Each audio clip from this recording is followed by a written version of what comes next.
కన్యా రాశి వాళ్లకు ఈ వారం కష్టానికి తగినటువంటి ప్రతిఫలాలను పొందుతారు. ఆధ్యాత్మిక జీవనం సంతోషాన్నిస్తుంది, ప్రశాంతతను కూడా కలుగచేస్తుంది. మీరు కష్టపడేటటువంటి విధానం వలన అందరి ప్రశంసలు లభిస్తుంటాయి.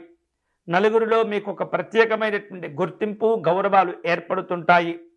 వివిధ రూపాల్లో ఆధ్యాత్మిక పరమైనటువంటి కార్యక్రమాల్లో పాల్గొంటుంటారు. క్షేత్ర సందర్శన ఉంటుంది. తీర్థయాత్రలు వెళ్ళేటటువంటి ఆలోచనలు చేస్తుంటారు.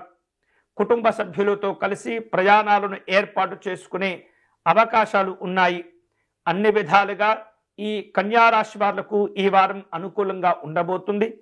కాబట్టి ప్రతి అంశాన్ని సద్వినియోగం చేసుకునే ప్రయత్నం చేస్తుండాలి. వృత్తి వ్యాపారాలు మీకు అనుకూలమవుతుంటాయి. వృత్తిపరంగా ఆదాయాలను పెంచుకోగలుగుతారు. ఈ వారం వివిధ రూపాల్లో మూల నిధిని పెంచుకునేటటువంటి అవకాశాలున్నాయి. గతంలో మీరు పెట్టిన పెట్టుబడులకు ప్రస్తుత కాలంలో లాభాలను పొందేటటువంటి అవకాశాలు కూడా ఉన్నాయి. విద్యార్థులకు ఈ వారం అనుకూలంగా ఉంటుంది. పోటీ పరీక్షల్లో పాల్గొనగలుగుతారు. విజయాలను కూడా సాధించుకోగలుగుతారు. నిరుద్యోగులకు ఉన్నతపరమైనటువంటి విద్య, ఉద్యోగపరమైనటువంటి అవకాశాలు కలిసి వస్తుంటాయి. కుటుంబ పెద్దల యొక్క సహకారం వలన చేపట్టిన పనులు పూర్తి అవుతుంటాయి. ఆర్థికపరమైనటువంటి స్థితిగతులు ఈ వారం మీకు ఆశాజనకంగా ఉంటాయి. శుభ కార్యక్రమ ప్రయత్నాలు అనుకూలిస్తాయి. గృహ నిర్మాణాది ఖర్చుల వలన విశేషమైనటువంటి శుభాలు కూడా పెరుగుతూ ఉంటాయి. విందు వినోదాల్లో పాల్గొంటారు. సామాజిక గౌరవాలు కోల్పోకుండా వ్యవహరిస్తూ ఉండాలి.